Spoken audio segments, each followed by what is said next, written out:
London, 1822. There are stories that begin with love at first sight. This is not one of them. I, Lady Catherine Beaumont, never imagined that an arranged marriage to a cold and distant duke would place me before the most important choice of my life. That a wedding night would transform into a conversation that would shake every foundation of my existence. That a man raised to exercise absolute power would offer me precisely what no one had ever given me: choice. But what I truly didn't know is that real love isn't built on resignation, but on the courage to claim one's own voice. This is the story of a woman who was taught only to endure, and discovered she deserved far more than that. But before we dive into this story that challenges everything Regency society expected of women, tell me, from what corner of the world are you watching? Leave your comment, subscribe to the channel, and ring the bell, because this journey promises to be unforgettable. Truth is always more fascinating than fiction. I had been molded to be perfect, not happy. Perfection and happiness, according to my mother, were mutually exclusive concepts, with the former being infinitely more valuable than the latter. Lady Eleanor Beaumont had dedicated 22 years to sculpting me into a creature devoid of inconvenient opinions, unseemly passions, or the slightest hint of rebellious spirit. I was her masterpiece, silent, obedient, and utterly compliant. "Just endure, Catherine," she would say, her voice carrying that particular tone of tired patience reserved for explaining obvious truths to slow-witted children. Marriage is not about affection or personal satisfaction. It is a strategic alliance, a duty to one's family and social position. Endure with grace, and you will have fulfilled your purpose admirably. I cannot say I ever questioned this philosophy. How could I? It was the only truth I had ever known, repeated with such consistency that it had calcified into the very foundation of my understanding of the world.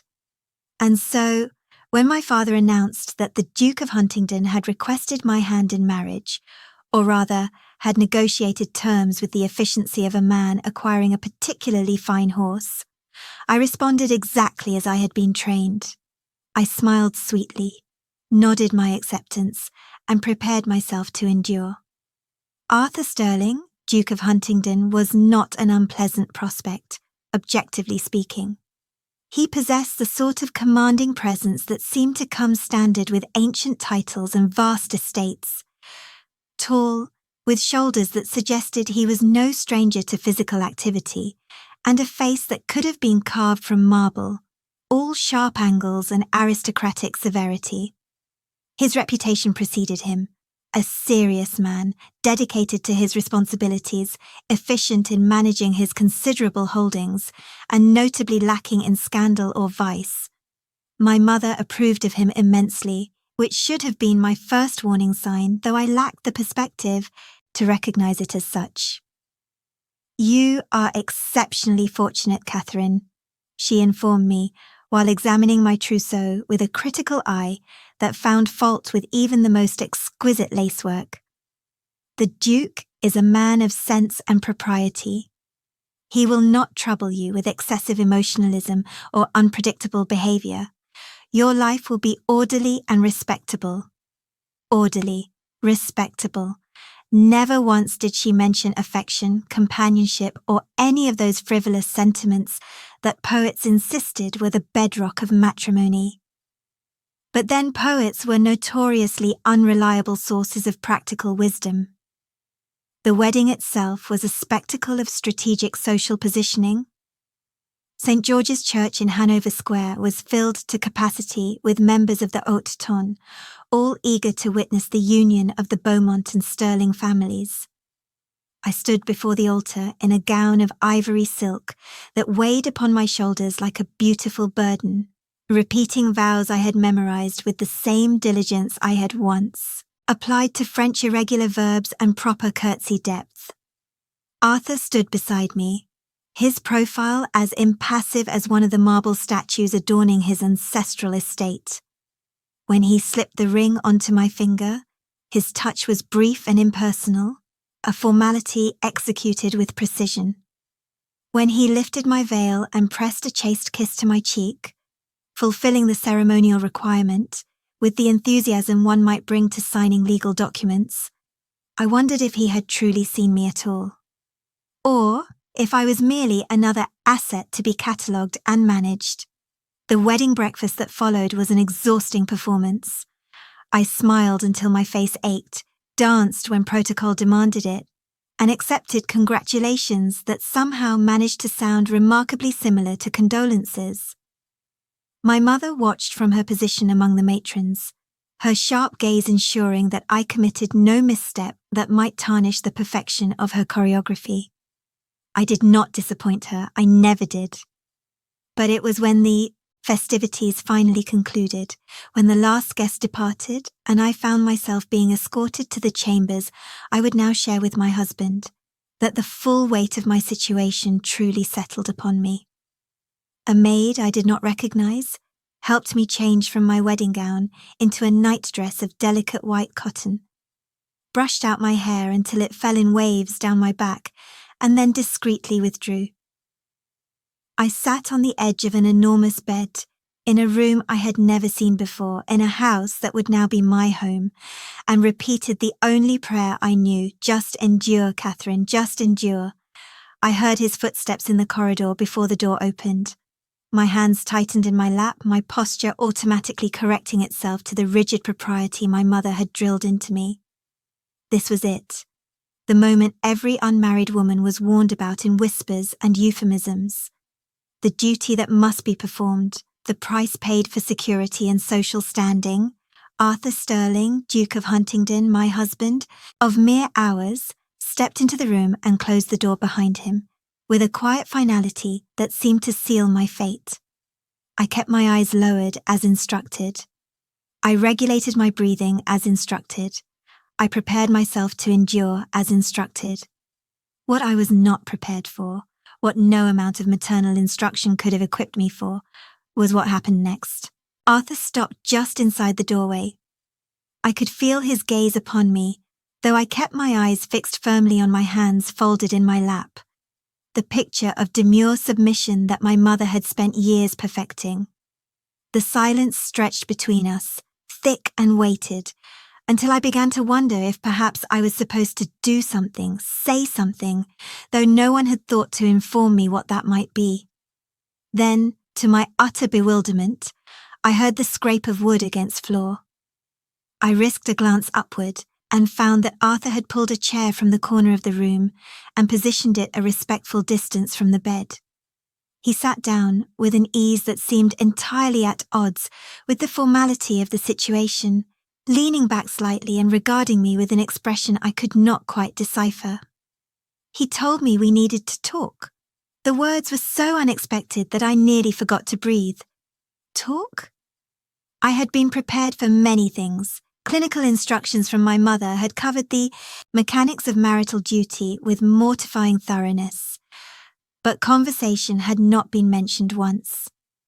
Conversation implied that my thoughts mattered, that I was a participant rather than merely a vessel for his requirements. I must have looked as confused as I felt, because something that might have been sympathy flickered across his features.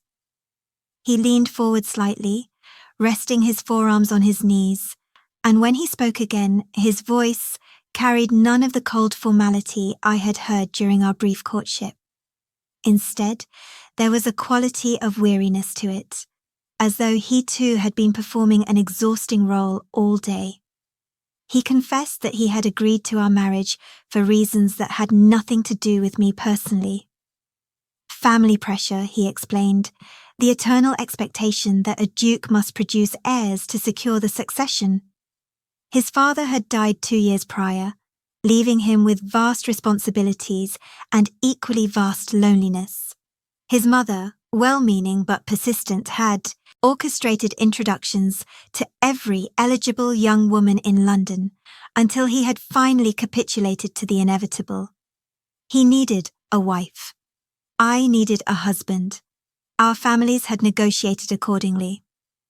I listened with growing astonishment, not at the content of his confession, I had, after all, been party to the same transactional process, but at the fact that he was confessing at all. Husbands, in my limited understanding, did not explain themselves to their wives. They commanded, expected obedience, and certainly did not sit in chairs looking almost apologetic about the circumstances that had brought us to this point. But Arthur was not finished. He acknowledged that I had been raised to be submissive, trained to endure rather than to expect happiness. He recognized, and here his jaw tightened in what looked remarkably like anger, though not directed at me, that I had been given no choice in any of this. That from birth, my path had been determined by others with no regard for my own desires or preferences. And then he made his vow. The words came out deliberately, as though he had thought about them carefully and wanted to ensure I understood their full weight. He promised that he would never force me to fulfill any marital obligation. That while society and law might give him certain rights over me, he had no intention of exercising them without my genuine consent. That whatever intimacy might eventually develop between us would be built on mutual respect and, if we were fortunate, authentic affection, but only when and if I was ready. I stared at him, certain I had misunderstood. Men did not speak this way. Husbands did not offer choices. The entire structure of society was built on the premise that women traded autonomy for security, that marriage was a contract in which obedience was the price of protection. What he was proposing sounded dangerously close to equality, which everyone knew was a radical notion that led to chaos and the dissolution of proper social order. He must have seen the disbelief in my face, because he continued. He told me he had watched too many marriages where wives were treated as little more than ornamental possessions or breeding stock. He had seen women diminish over time, their spirits crushed under the weight of expectations and indifference. And he had decided, long before he met me, that if he ever married, he would not perpetuate that particular cruelty. There was something in his eyes as he spoke, a kind of quiet conviction that suggested this was not a whim or a temporary sentiment brought on by wedding day sentimentality. This was a principle he had thought through, a line he had drawn for himself regardless of what society expected. I finally found my voice, though it came out smaller than I intended. I asked him why he was telling me this. Why not simply proceed as most men would?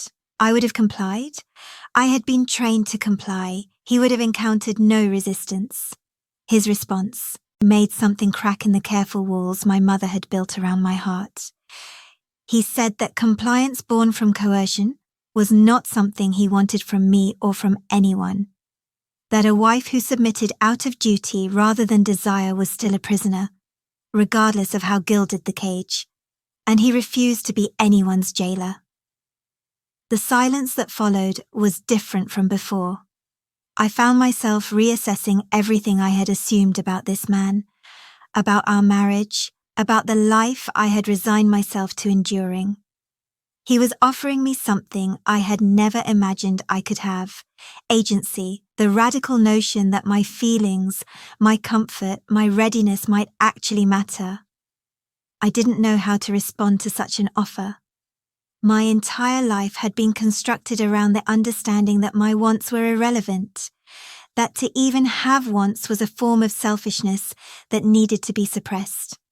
And here was my husband, a man with every societal and legal right to demand my obedience, telling me that he would wait indefinitely for something I had never been taught I was allowed to want in the first place. Eventually, I managed to thank him, though the words felt inadequate. He smiled then, a small but genuine expression that transformed his face from marble severity to something almost approachable. He told me we would take things slowly, that we had a lifetime to figure out how to be partners, rather than merely husband and wife in name. And then, with a consideration that nearly undid me completely, he asked if I would prefer he sleep in his dressing room for the time being, to give me space and privacy until I felt more comfortable. I found myself nodding, not trusting my voice to remain steady.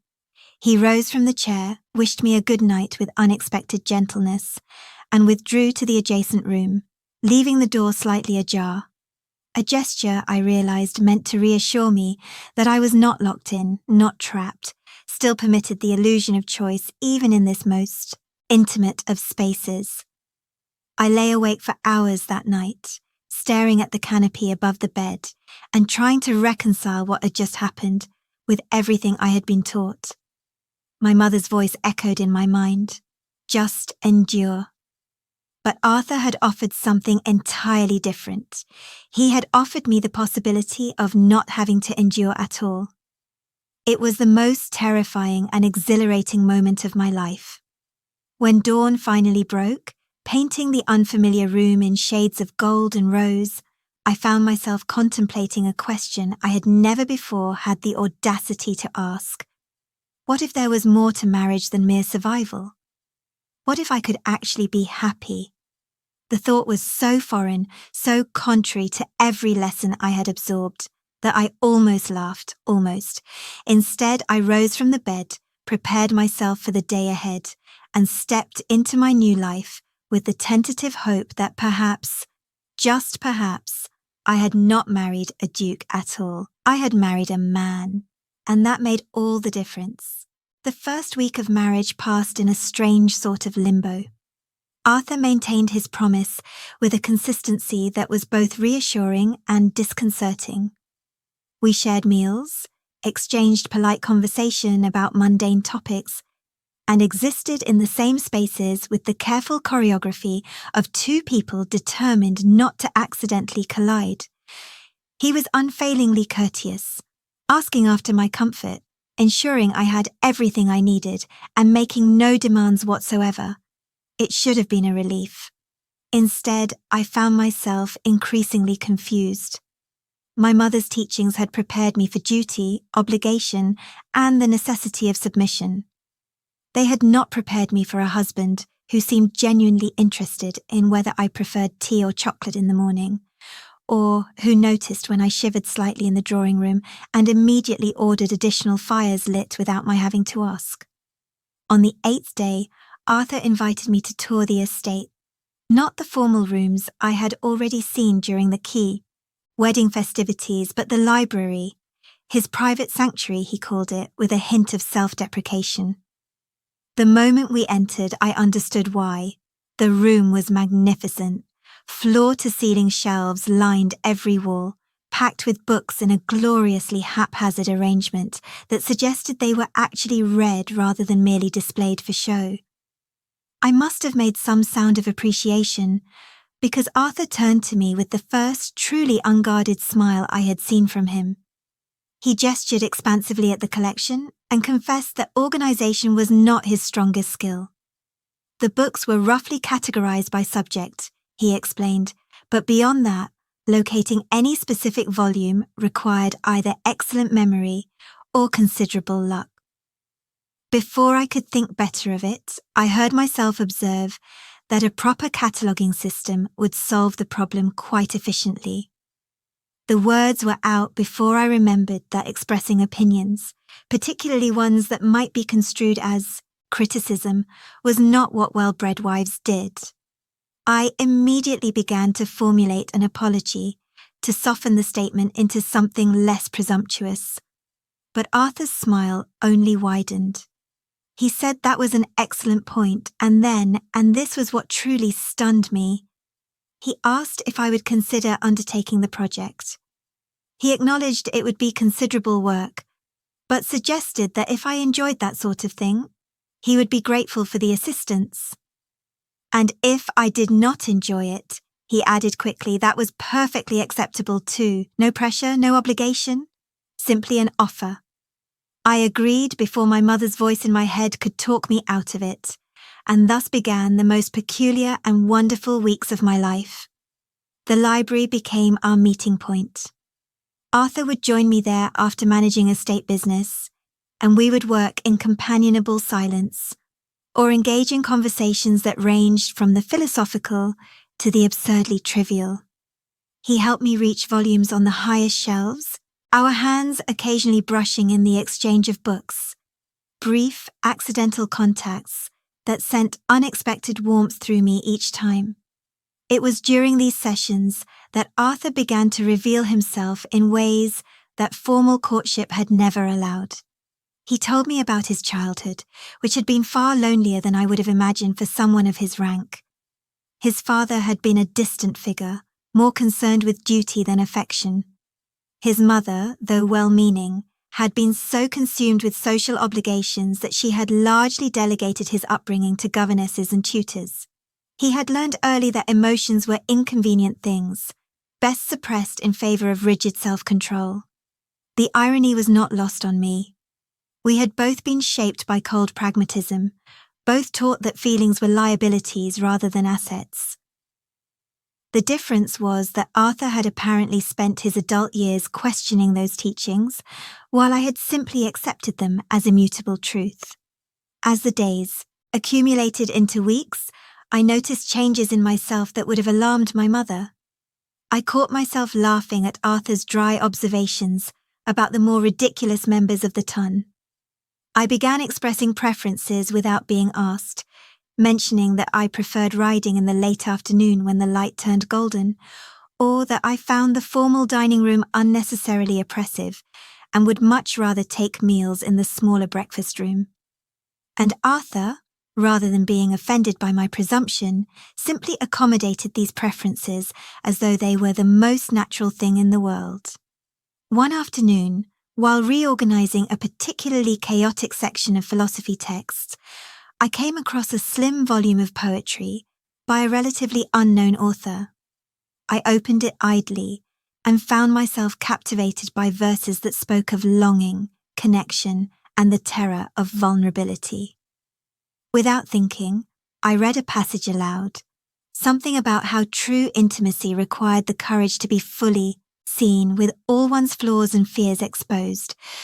When I finished, I looked up to find Arthur watching me with an expression I could not quite interpret. He asked quietly if I believed that, if I thought vulnerability was a form of courage rather than weakness.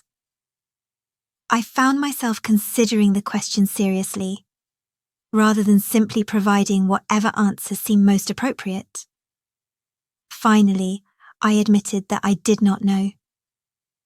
I had never been permitted to be vulnerable, so I could not say whether it required courage or simply invited disaster. Arthur was silent for a long moment. Then he shared something I suspect he rarely told anyone. He confessed that his greatest fear was not failure or scandal or any of the typical concerns that plagued men of his position. It was the possibility of becoming like his father, cold, unreachable, trapped behind walls of duty and propriety until he forgot how to feel anything genuine at all. That was why he had made his vow to me on our wedding night, not out of nobility or progressive politics, but because he was terrified of what he might become if he did not consciously choose a different path. The honesty of that admission did something to me. It made me see him not as the Duke of Huntingdon, intimidating, powerful, separate, but as Arthur, just Arthur. A man carrying his own wounds, fighting his own battles, trying desperately to be better than the examples he had been given. I found myself wanting to know more about his childhood adventures and embarrassing mishaps, about his opinions on everything from agricultural reform to the merits of Italian versus French opera, about what made him laugh, what frustrated him, what he dreamed about in those moments before sleep claimed him. And gradually, hesitantly, like a plant that had been kept in darkness finally turning toward light, I began to share pieces of myself in return. Small things at first. My love of botanical illustrations, my secret talent for mathematical puzzles, the fact that I found most social gatherings exhausting rather than enjoyable. Arthur received each revelation with interest rather than judgment, asking questions that suggested he actually cared about the answers. It was during one of these conversations, late one evening, when we had both lost track of time while debating the relative merits of various novelists, that I realized something startling. I was happy. Not merely content or adequately comfortable, but genuinely happy. The sensation was so unfamiliar that it took me several moments to identify it correctly, and with that realization came another, more complicated one. I was developing feelings for my husband that went far beyond gratitude or respect. I was beginning to genuinely like him, to seek out his company not from obligation but from desire, to notice small details about him, the way his eyes crinkled slightly when he was amused, the precise tone his voice took when he was thinking through a complex problem, the graceful efficiency of his movements. The discovery should have pleased me. Instead, it terrified me, because liking someone meant caring about them, and caring meant vulnerability, that very thing we had been discussing.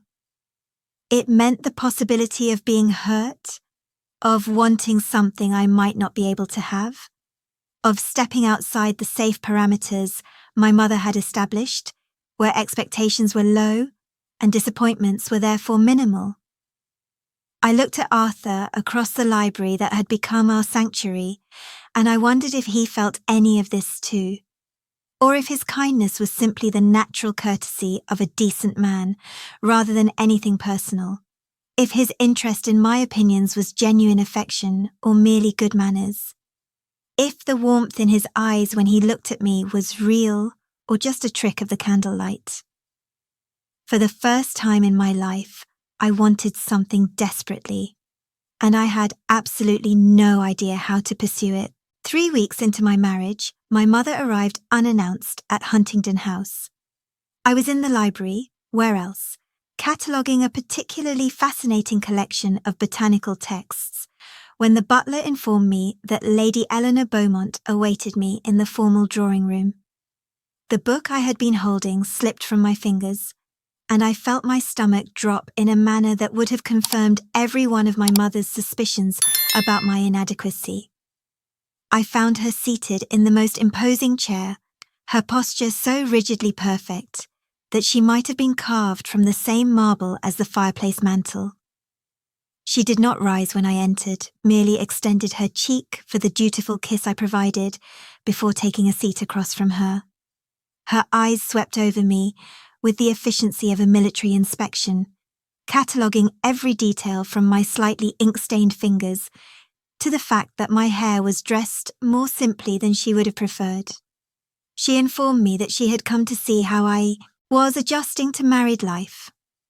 The words were pleasant enough, but her tone suggested this was an interrogation rather than a social call. I assured her that I was quite well, that the Duke was kind, that the household staff was efficient.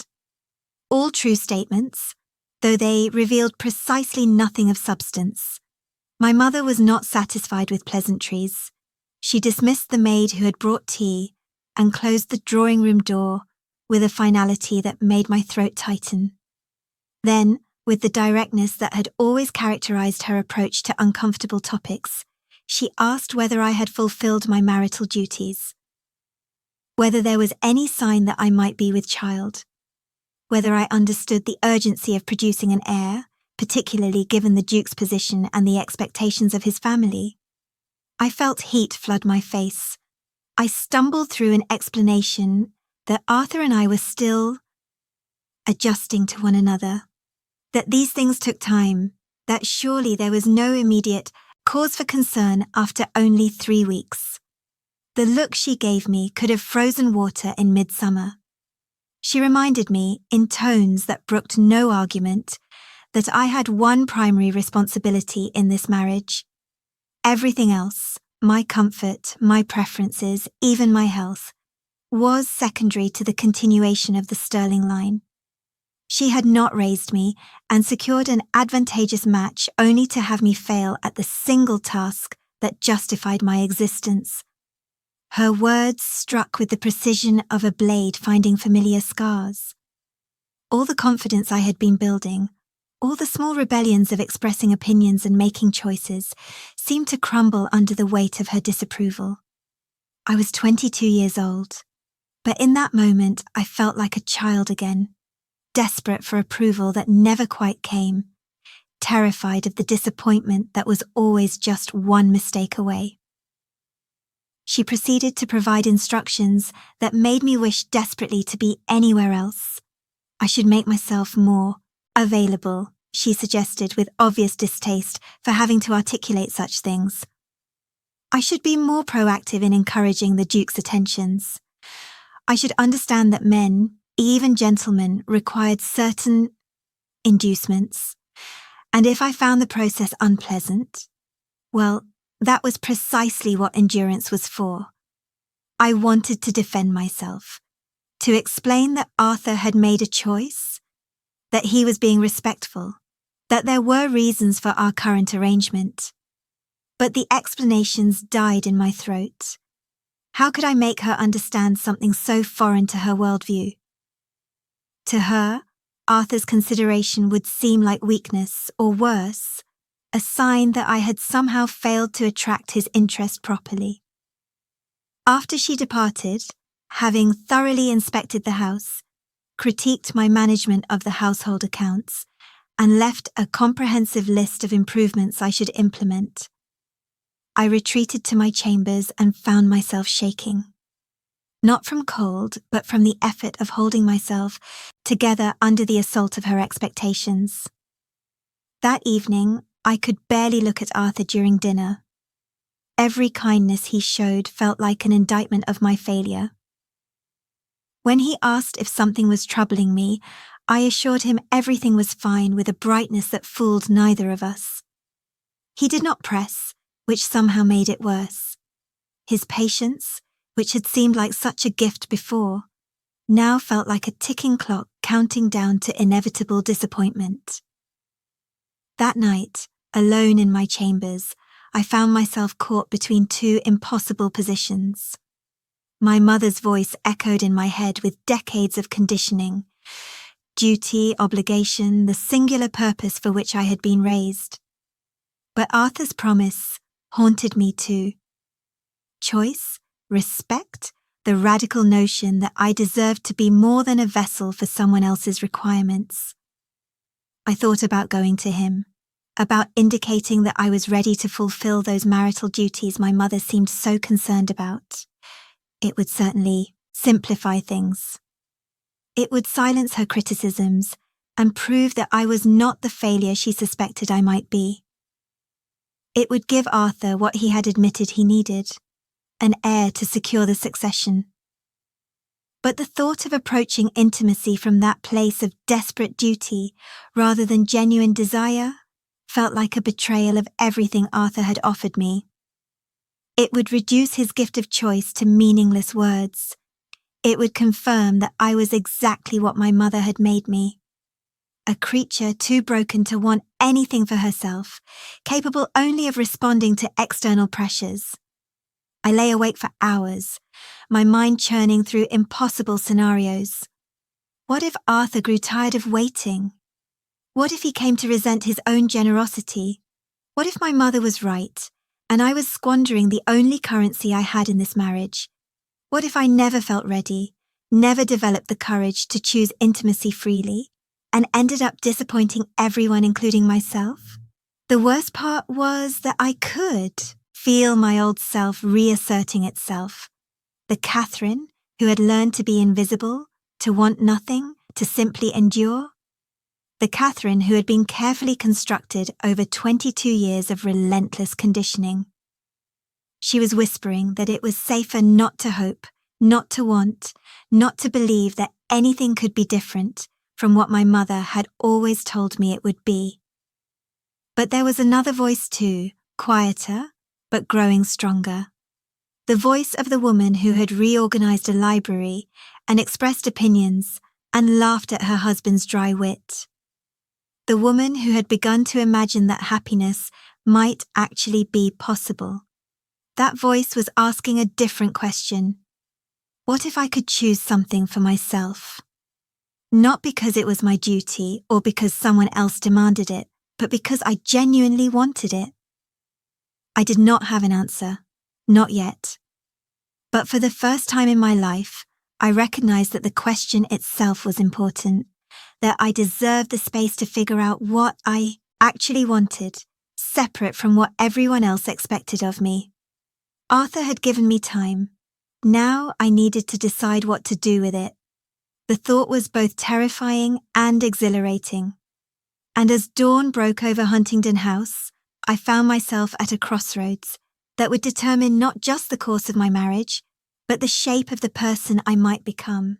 I spent the following day in a state of carefully maintained composure that fooled absolutely no one. Arthur noticed, of course. He was far too perceptive not to, but true to his nature, he did not pry. Instead, he simply made himself available, joining me in the library, as usual, working quietly on his correspondence, while I pretended to organize books I had already catalogued twice. The silence between us, which had always been comfortable before, now felt weighted with things unsaid. I could feel questions forming and dissolving on my tongue, each one too revealing, too vulnerable to actually voice. How did one ask for reassurance without seeming weak? How did one confess fears without confirming them? How did one admit to wanting something while simultaneously being terrified of that very want? It was late afternoon when my fragile composure finally cracked. I had been reaching for a volume on the highest shelf when my hand slipped, sending several books cascading to the floor, with a noise that seemed disproportionately loud in the quiet room. It was such a small thing, such a trivial accident, but it somehow became the breaking point for emotions I had been suppressing all day. I found myself sinking to the floor among the scattered books, and to my absolute horror, tears began streaming down my face. Not the delicate, controlled weeping that might be considered acceptable for a lady, but genuine, gasping sobs that I could not seem to stop no matter how mortifying they were. Arthur was beside me in an instant, though he did not touch me, maintaining that careful respect for my boundaries even in crisis. He simply sat on the floor next to me, his presence solid and steady, and waited. When I could finally catch my breath enough to speak, the words came tumbling out in a disordered rush that would have appalled my mother. I told him about her visit, about her expectations, and her disappointment, and her absolute certainty that I was failing at the one thing that mattered.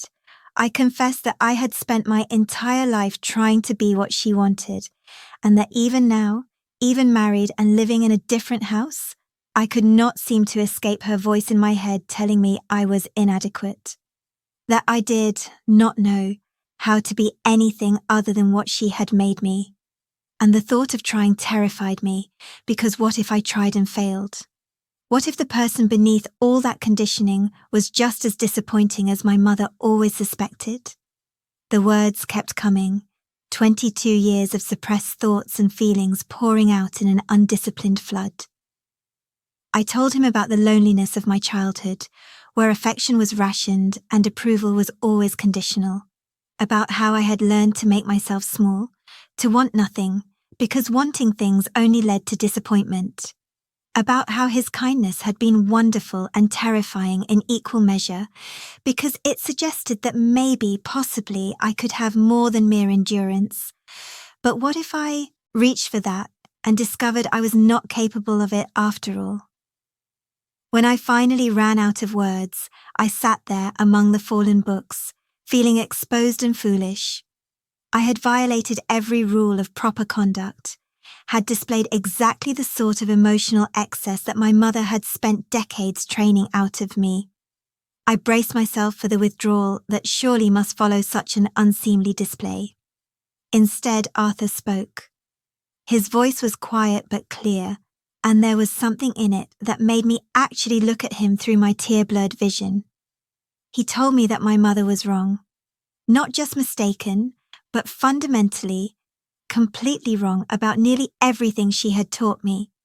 That I did not exist solely to produce heirs or maintain social status or fulfill anyone else's expectations.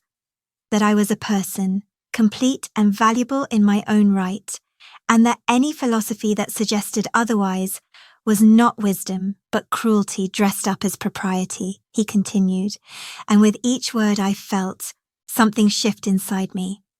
He said that I owed my mother nothing, not gratitude for raising me to be miserable, not obedience to rules designed to diminish me, and certainly not the sacrifice of my own happiness to satisfy her vision of duty, that the fact that she was my mother did not give her the right to dictate the terms of my existence for the rest of my life.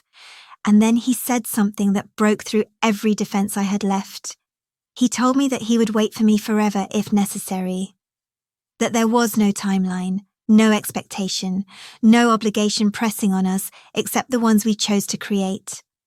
That if I never felt ready for intimacy, if I wanted a marriage that was companionship without passion, he would accept that and consider himself fortunate to have me as a friend and partner. And if someday I did feel ready, he would be honored, but it had to be my choice, made freely, without pressure or coercion or the ghost of my mother's voice telling me what I ought to want. His eyes, as he spoke, held something I had not seen there before. Or perhaps I simply had not allowed myself to recognize it. It was not pity or patience or noble forbearance. It was tenderness, genuine, unguarded tenderness for the broken creature crying on his library floor. I asked him, in a voice barely above a whisper, why he cared, why it mattered to him whether I was happy or not, when he could simply take what society said was his right and be done with it. Plenty of men would. Plenty of men did. His answer was simple and devastating in its honesty. He said that he cared because somewhere in the past few weeks, amid library reorganization and dinner conversations and shared silences, he had fallen in love with me. Not with the perfect obedient creature my mother had tried to create, but with the actual person he was watching emerge. Thoughtful and sharp-witted and brave in ways she did not even recognize yet. And because he loved me, my happiness mattered to him more than his own convenience or society's expectations or even the continuation of his family line. I stared at him, certain I had misheard. Love. He had said love. People like us did not marry for love. Love was a fiction, a poet's fantasy, utterly impractical and unreliable. Except Arthur was looking at me as though it were the most obvious truth in the world, as though he could not quite understand why I found the concept so shocking. Something inside me made a decision before my conscious mind had fully processed it. I reached out, my hand trembling slightly, and touched his face, just my fingertips against his cheek, the first time I had initiated physical contact of any kind. His eyes widened slightly, but he remained perfectly still, letting me control the moment entirely. I told him that I did not know how to do this, that I had no experience with feelings this complicated, with wanting something and being terrified of it simultaneously, that I could not promise I would be good at any of it, at vulnerability or intimacy or any of the things that apparently constituted a real marriage. But that I wanted to try, not because my mother demanded it, or because it was my duty, but because somewhere in the past few weeks, I had begun to care for him too, and I wanted to discover what that might mean.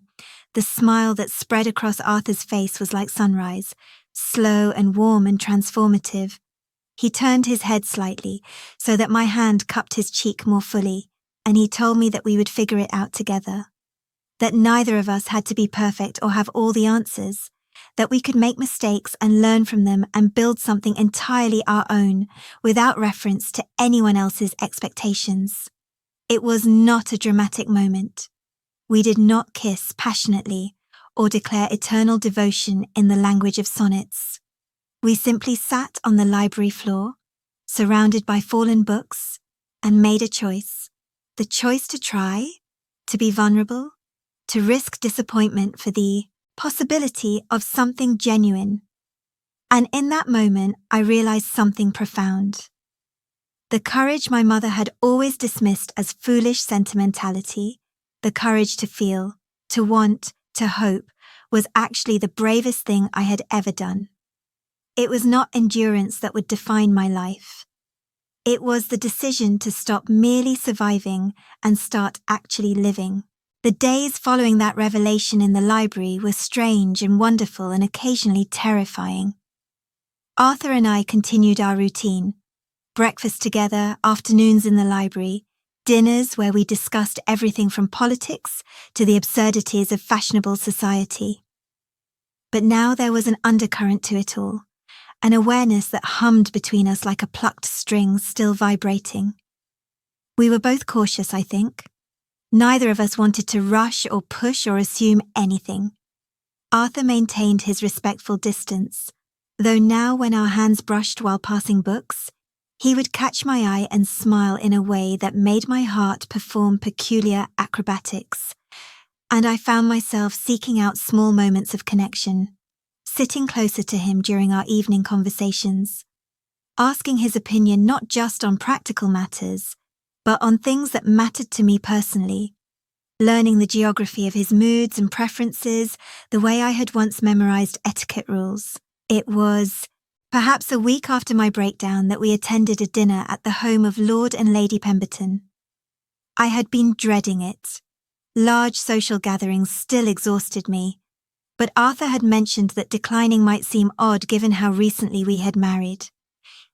So I smiled and nodded and prepared myself to endure yet another evening of performing the role of the perfectly pleasant Duchess. The dinner itself was unremarkable until dessert was served. Lord Pemberton, emboldened by wine, began making increasingly cutting remarks to his wife about her management of their household accounts. She had, apparently, overspent on new curtains for the drawing room, and he felt compelled to share his displeasure with the entire table.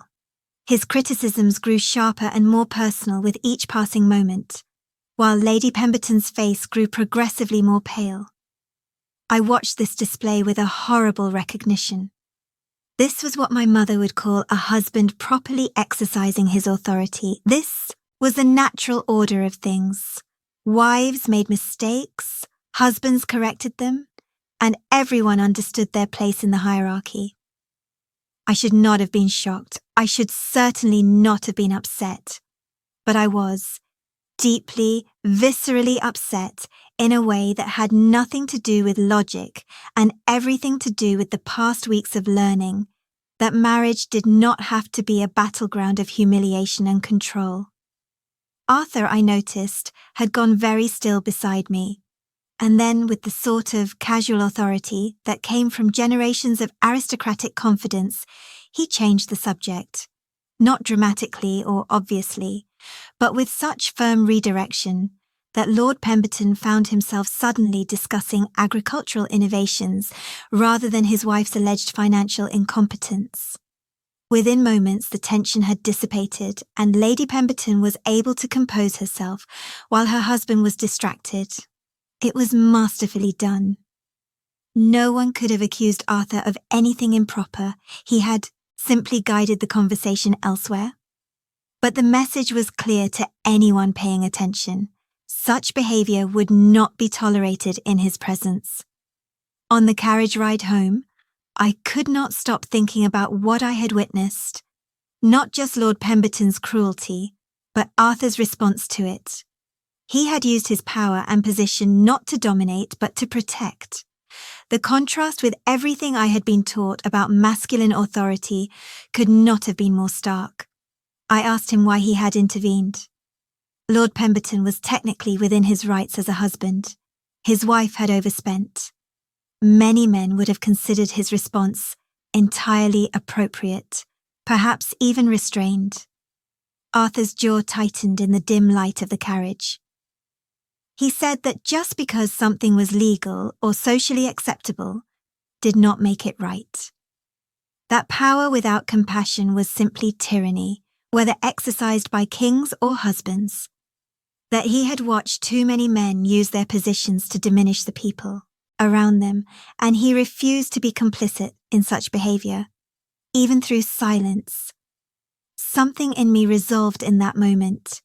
This man, this good, principled man who believed that power should be tempered with kindness, loved me. He had said so. And I loved him, though I had been too frightened to admit it, even to myself. What was I waiting for?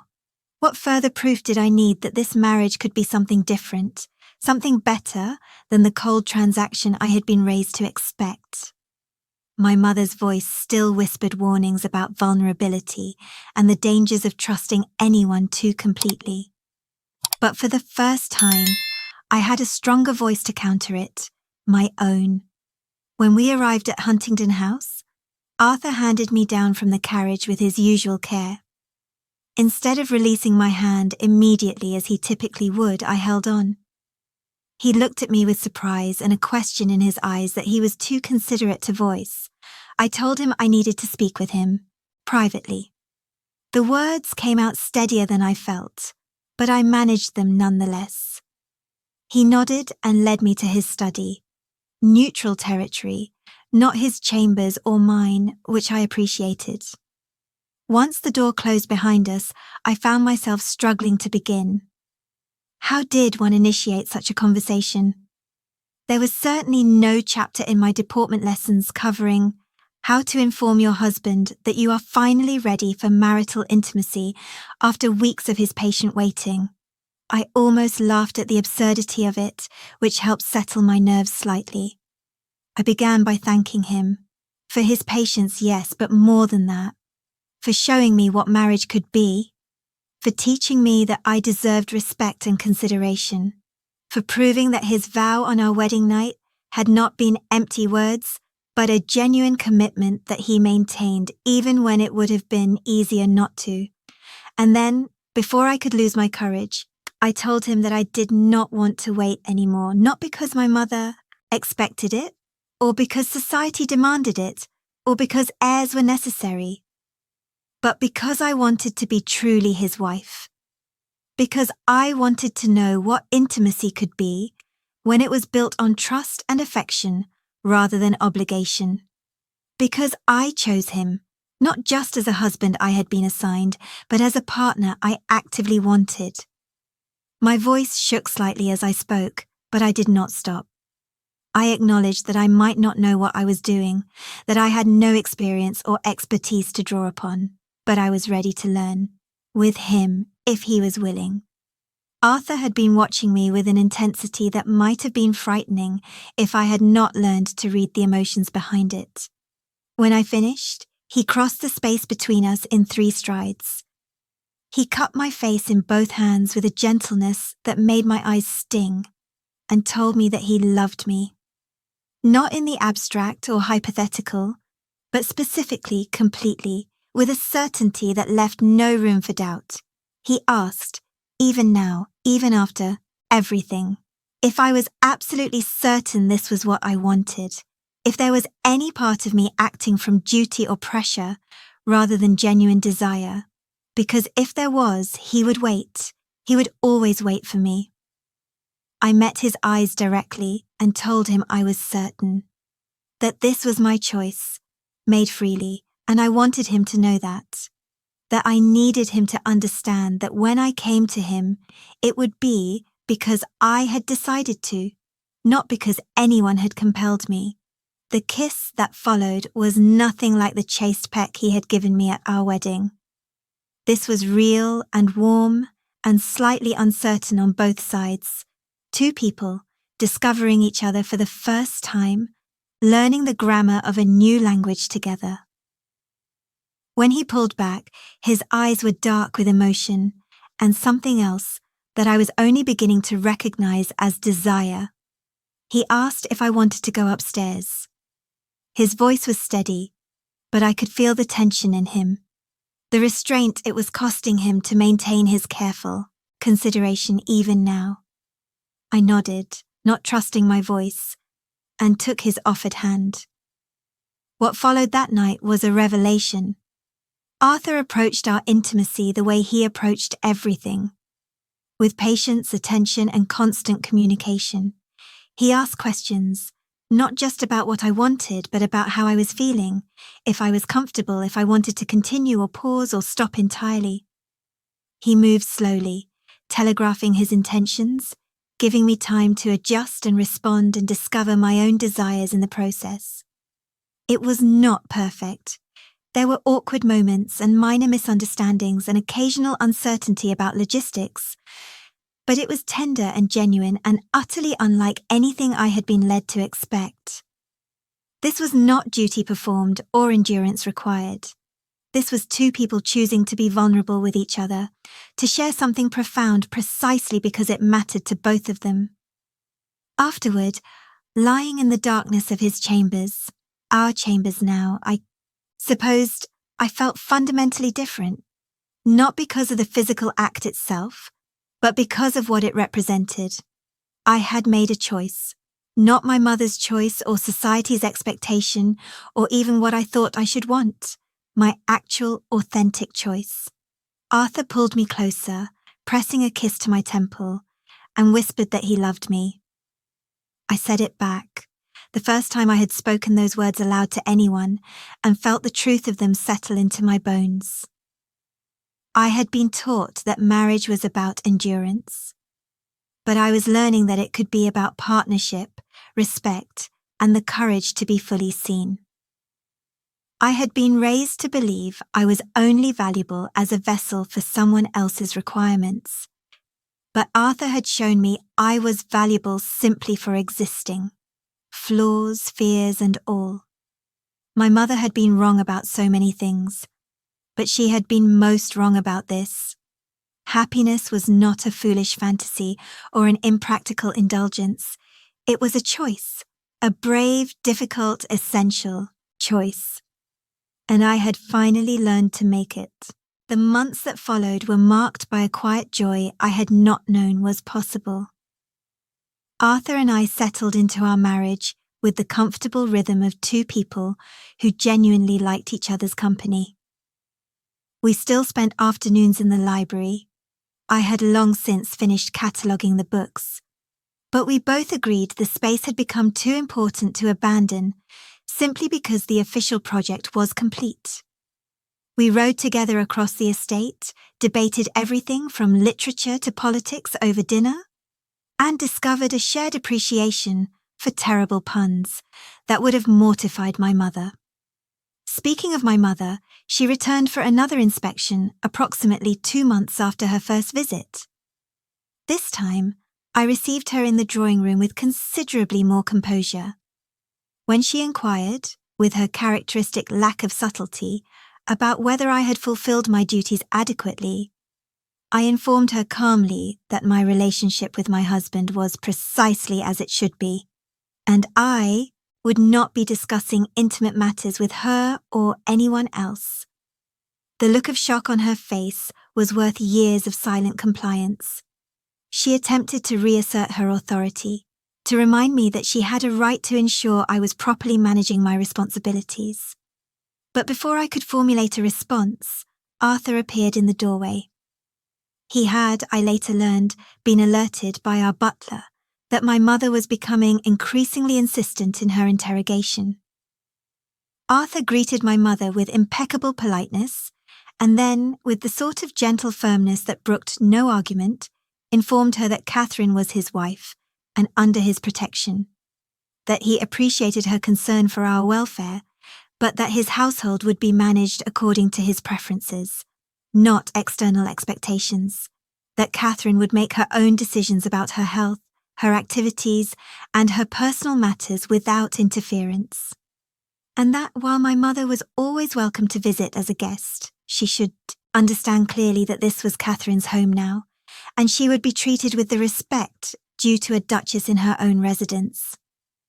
My mother had perhaps never been so thoroughly put in her place by someone who managed to sound perfectly courteous while doing so. She departed within the hour, her lips pressed into a thin line of disapproval that I recognized all too well.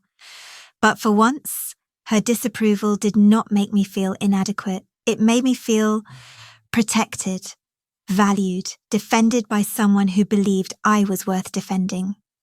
3 months into our marriage, I realized I was pregnant. The discovery filled me with a complex mixture of emotions. Joy, certainly, but also trepidation. I knew what my mother would say, that I had finally fulfilled my purpose, that everything else had been merely preamble to this essential function. And some small part of me, the part that had been shaped by her teachings, worried that Arthur might feel similarly. That now that I had conceived an heir, his tenderness might diminish, his attention turn elsewhere. I should have known better. When I told him, Arthur's first response was not celebration or relief or satisfaction that the succession was secured. It was concern for me. He asked how I was feeling, whether I needed anything, if I was frightened or excited, or some combination thereof. He held my hands and told me that while he was genuinely happy about the baby, his primary concern was my well-being. That I was not merely a vessel for his heir, but the person he loved, and my health and happiness would always be his priority. The pregnancy itself was remarkably unremarkable, according to the physician. I was fortunate to experience only mild discomfort, and Arthur was attentive without being overbearing. He read to me when I was too tired to focus on books myself, accompanied me on gentle walks when I felt restless, and never once made me feel that my value was contingent on successfully delivering a healthy child. My mother, upon hearing the news, immediately began making plans. She would come stay with us for the final months, she announced, to ensure everything was managed properly. She had opinions about which physicians should attend me, how I should conduct myself, what preparations needed to be made. Her letters arrived with exhausting frequency, each one filled with instructions and barely veiled criticisms of whatever arrangements we had already made. Arthur, bless him, handled her with diplomatic efficiency. He acknowledged her advice, thanked her for her concern, and then proceeded to do exactly as we had already planned. When she insisted on coming to stay, he politely suggested that perhaps a visit after the birth would be less stressful for everyone involved, as I needed rest and quiet rather than additional household guests. His refusal was so courteous that she could hardly object without appearing unreasonable. Though I could tell from her terse response that she was deeply affronted, I went into labour on a rainy April evening. It was, I was informed by women with more experience, a relatively quick and uncomplicated birth. Though I confess that from my perspective, it felt neither quick nor uncomplicated. Arthur remained nearby throughout, despite my mother's later protestations that husbands had no business involving themselves in such matters. His presence steadied me more than any physician's reassurances could have. When it was over, when the physician placed a tiny squalling bundle in my arms, I looked down at my daughter. Yes, a daughter, not the son everyone had been so confidently predicting, and felt something shift fundamentally in my understanding of the world. This small person, red-faced and indignant at having been so rudely expelled from her comfortable accommodation, was mine, ours, and she deserved everything I had not been given. Arthur leaned over to examine our daughter with an expression of absolute wonder. He touched one tiny hand with his finger, and when she reflexively grasped it, I watched his entire face transform. There was no disappointment that she was not the male heir everyone expected. There was only love, immediate, unconditional, complete. My mother arrived 2 days later, already armed with opinions about how the child should be raised, what her education should entail, and most importantly, when we should begin attempting to produce a son. She held her granddaughter with a critical eye, commenting that while the child seemed healthy enough, it was unfortunate that the first child had not been male. We would need to try again soon, she informed me, as though I were a broodmare who had failed to deliver the correct product on the first attempt. I looked at my mother, this woman who had shaped my entire existence, whose voice had lived in my head for 22 years. whose approval I had desperately sought and never quite achieved, and I felt something remarkable, pity. Not anger or resentment, though. Perhaps those emotions were there too. But primarily pity for someone who had lived her entire life believing that love was a liability, that happiness was a dangerous fantasy, and that a woman's value could be measured solely by her utility to others. I told her, with a calmness that surprised even me, that my daughter would be raised differently, that she would be taught that her worth was inherent, not contingent on anyone else's assessment, that she would learn to recognize her own desires and pursue them without apologizing, that she would understand that true strength was not found in silent endurance, but in the courage to be authentically herself, even when that authenticity was inconvenient for others. My mother stared at me as though I had begun speaking in an unknown language. She informed me, in the tone one might use with a dangerously delusional person, that such ideas would ruin the child, that I was being foolish and sentimental, allowing emotion to override practical wisdom, that I would regret this permissive philosophy when my daughter grew up unmarriageable and unhappy. Arthur, who had been standing quietly nearby, spoke then. He said, with perfect politeness and absolute finality, that we would be raising our daughter according to our own values, not anyone else's. That while we appreciated my mother's experience, we had no intention of replicating the parenting we had received, and that if she could not support our decisions, her visits would necessarily become less frequent and more supervised. It was the first time anyone had ever truly stood up to Lady Eleanor Beaumont on my behalf. I watched her struggle between outrage and the social impossibility of openly defying a duke in his own home. Eventually, she retreated into icy civility, finishing her visit with pointed comments about respecting one's elders and the inevitable consequences of modern permissiveness. After she left, Arthur found me in the nursery, holding our sleeping daughter and wondering if I had just made a terrible mistake. He sat beside me and asked what I was thinking.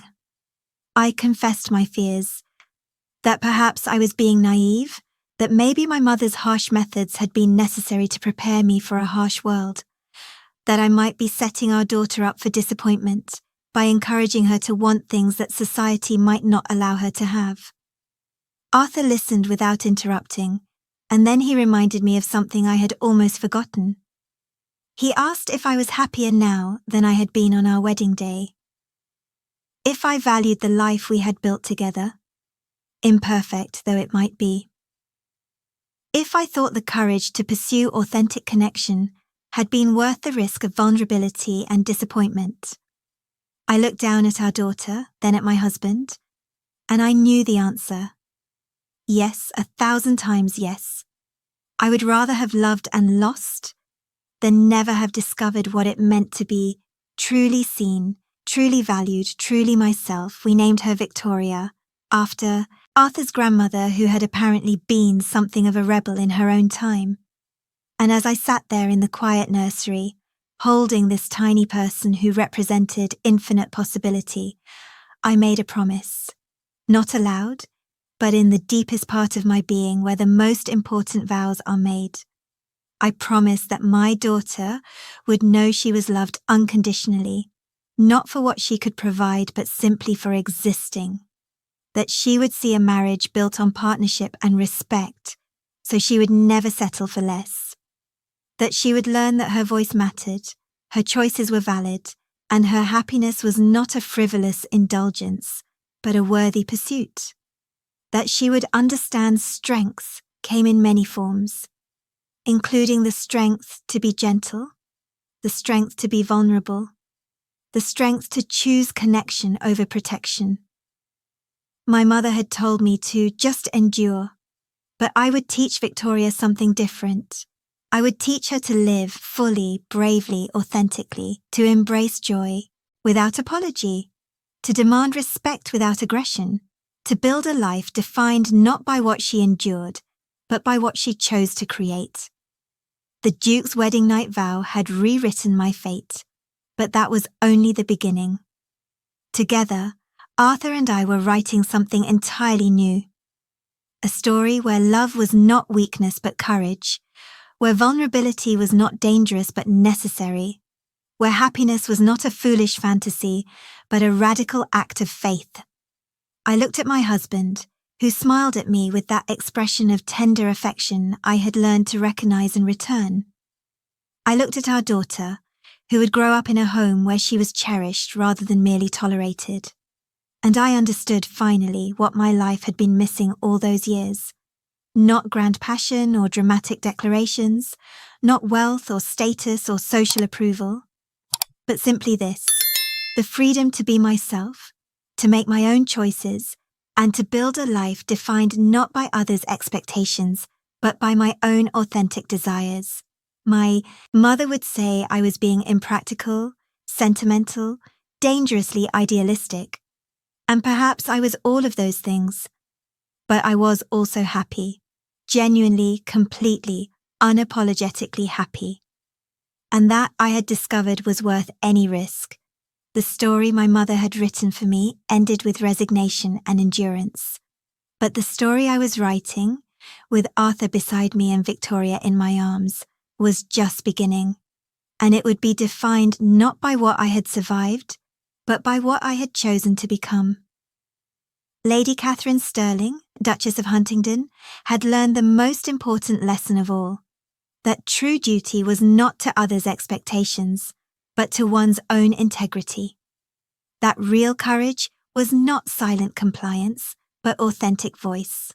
That the greatest rebellion was not dramatic defiance, but the quiet insistence that one's own happiness mattered.